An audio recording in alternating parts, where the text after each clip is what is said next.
Hello, boot lovers. I have another pair of Jim Green Numzaan boots here. I got the greens, and I actually ordered the blacks as well because these boots are such great boots. They'll last you for a very long time, decades, most likely. They can be resold really easily. Watch my other review of the veg tanned Numzaans that I ran just a week or so ago. That's a good layout of these boots. But let me go over the things that I've noticed about these. These are not hard to break in if they fit you right. These fit me perfectly. And I'm a 13 normally, and I got I'm normally a 13 to a 14, and I got a 13 and a half, and it's perfect. I did wear two sets of socks to break them in, but it only took about 10 miles to get these mostly broken in, which is awesome. And they look awesome. These are just a really cool color. Now this is like a Nubuck, so it's not like the veg tan. It doesn't have that semi-gloss finish, so you can scratch them, but you can also just wipe that out with like a wet cloth, so that goes away. And these are both, of course, are the double lasted. They have the layer of calf skin on the inside, and then they have the Nubuck leather on the outside. And there's triple stitching in all the stress areas along here. You can see that they're breaking in right there. And then you can see this is an imperfection in these in the heel, but you can kind of see that. Uh, but that's Jim Green. I mean they're just things aren't perfect on them. Like the stitching there is not totally perfect. But these are just such great boots. They're so well built. You have this like stitched in Kiltie here, and then that has this flap that folds over. And that leather's like dyed through and through, so it's never going to lose its color, which is really cool. And this is the frog grip sole. I like this sole a lot. I really love the big heel compared to my hiking boots. It's much wider, so it's very stable. But these are very good for just walking around on like flat surfaces or mild hills. If you're actually hiking with them, you'd probably want to get the waffle sole, the lug sole that they have. Those were I would have got that for these boots, but they were more expensive, and I didn't care that much, so I got these. Plus, these look a little bit. I probably will wear them like business casual sometimes, even though they're pretty chunky for that. They're not actually the most ideal boots for business, more casual. But you can wear a sport coat with them, of course. They're chunkier than like dress boots. Just keep that in mind if you buy them. And I have a normal. I'm a normal medium as far as width goes, or I usually get like a D. And the normal last that came with these, which is an ASTM, I think, they are about perfect. So that said, now the other things that I wanted to mention is that they do leak if you spray water, if they get sprayed directly, like through these stitching. And it felt like there was getting some through the base too, because I did wash these off before I did this video and let them dry, and I was wearing them when I did it. So I did notice a little teeny bit, but I was spraying it with pretty high pressure water. So, and then my other ones, these are the brown ones. These they don't leak because I've waterproofed them, which you can see by the modeling that's happened here. You can see the modeling on the toe where it's darker along here. Looks super cool. And this is the veg tan. It's not the walnuts more green or more red. These came out so cool after I. This was very. If you look at my review, you can see it's a very uniform color on my review, and now they look so cool with the toe cap. But look at how much bigger the toe cap is on these. I thought it was the size on the last one, but it certainly is not. The toe cap is quite a bit bigger. So these boots are different depending on, I guess, who makes them at the factory. I think they only have one factory.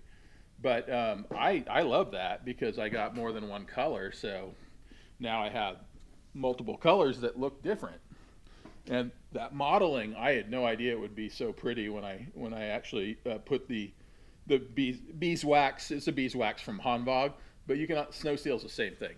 I mean, I think they put like turpentine or something in snow seal because it smells a little funny. But I'm not sure about that, by the way. Don't quote me. But yeah, it works great, and so does the Hanwag stuff I have. But the Hanwag stuff is a lot more expensive. So, anyways, they result in the same amount of darkening. If you put them on these boots, the beeswax or whatever, any of those things are going to make them much darker. So keep that in mind. I'm not going to treat these because I'm not going to wear them in that kind of weather. They're a little bit more, hangout boots and daily walking boots, but not so much go out in the rain and stomp through puddles. So you can do a silicone spray if you want to try to waterproof these, but the beeswax really necessary to get into the stitching if you really want them waterproof. I may just waterproof along the stitching on them at some point.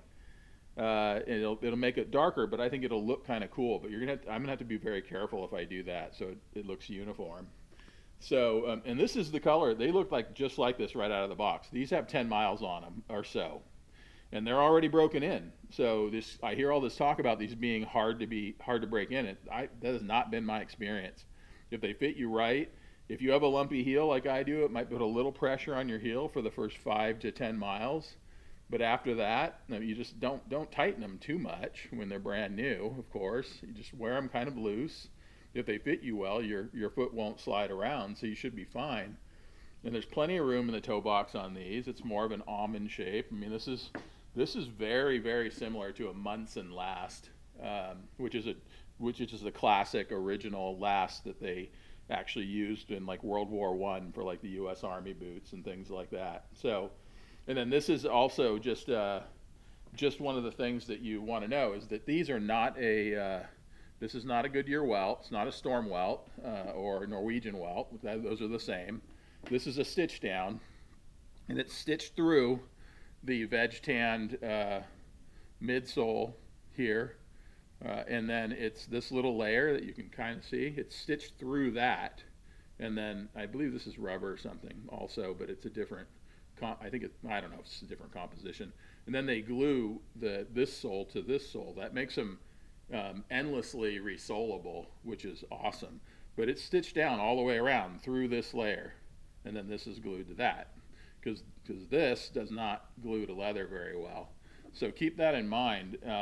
It's a 360 stitch down, and as long as you waterproof these, it doesn't introduce it. It's going to plug all those holes, and it's going to keep it from leaking water at all. But you're probably going to have to treat them if you're in the water every winter, every rainy season, or in the snow and the water. You're probably going to want to treat them at least once a year, at least along the stitching. But it depends on where you live, right? There's not as much rain where I live. It's more of a desert climate, so I don't have to worry about that very much. But they also, just an FYI, I don't know, everybody has different levels of experience with boots. I have enormous experience with hiking boots and Gore-Tex, and I love Gore-Tex if you're going to be soaked in rain. But you got to keep in mind that Gore-Tex gets the entire boot soaked, but then it's like having a waterproof sock around your foot. And so your socks will stay mostly dry if you don't sweat too much, and it breathes, so it lets the moisture escape through the leather. But it's not comfortable even when the boots that are Gore-Tex are wet. You're much better off getting an all leather boot, skipping that extra charge for that synthetic Gore-Tex, and just waterproofing the outside of your boots as needed. Like I said, I'm not going to waterproof these. The veg tan ones are waterproofed, but these I'm going to wear in the summer. I'm going to wear them with shorts. I'm going to wear them, walking and just doing my thing, shopping. And I want to leave these as porous as possible. Nubuck is more porous because it's lightly sanded on the surface. And then, so it has some breathability. Not as much on Jim Green's because they have that second layer of leather. This is like 1.6 millimeters. That's like 2.2. And, the toe cap is another layer. So there's 3 layers of leather up here and 3 layers back here in the heel. And then there's also a plastic toe cap and and a counter, I think it is back here for the heel, that's plastic in between the layers of leather. This layer and the calf skin. There's on both ends. There's some plastic to keep them in a good form. But these are awesome boots, and I'm super excited about like wearing these daily. I wear these daily now. I actually have been wearing hiking boots in my hanboks because they are very comfortable, and they were very comfortable right out of the boot. They're closer to like a tennis shoe, but they're really narrow in the heel, nowhere near this wide. Don't like that. I actually, if they didn't have ankle protection, I would have rolled my ankles several times, and I've almost rolled my ankle even with the ankle protection. With those, these, you couldn't roll your heel if you tried. You'd really have to step on something that rolled your heel for you, something uneven in order to roll your heel. So if you have weak ankles, these boots are great. And mostly because of the wideness and stability of the sole, but also you can, once they're really broken in, you really have to get them well broken in, you could tighten them up so that they're really trap your ankle. I don't wear them super tight, and that's part of the reason it's easier to break in. You can see it is broken in across there, and you can see up here that it's broken in across here. I don't think that the reputation for these being really hard to break in is accurate if you get the right size.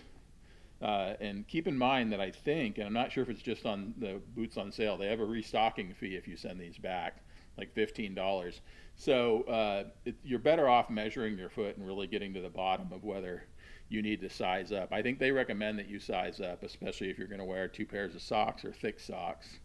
And then you certainly need to also do that if you're going to wear insoles, because even though these look really roomy through here, they're not so roomy this way, you know. So you have, if you wear 2 pairs of like wool socks, your foot might feel pretty well cocooned and kind of trapped, the front of your foot in there from the top to the bottom. So keep that in mind. I've noticed on a lot of other boots, like my Pacific Northwest boots from Drew's, that they are really tall up here, so there's plenty of room up and down for your toes, which some people like and some people don't like. So a lot of this stuff is personal preference, as we all know, right? And just let me know if you have any. Just put questions that you may have in the comments, and I'll answer them. I may not answer them right that day, but I look at the comments, and like most people do. And if somebody asks like a question that's not obvious from watching the video, I'll answer it, and I'll probably answer you anyways, just because I'd like to be nice. So, anyways, hope you're all having a great week, and hit me with some questions. Let me know what you think. I'm turning into the Numzaan guy here because I now will have 3 pairs as of tomorrow. I'll show you the black ones, the Houston black, when I get them. They're also Nubuck. So these are my only veg tan pair, and I will probably, if I ever see the walnuts, which is a more reddish one, I'll probably get those too, because the modeling on these just looks awesome. Anyways, talk to you all soon.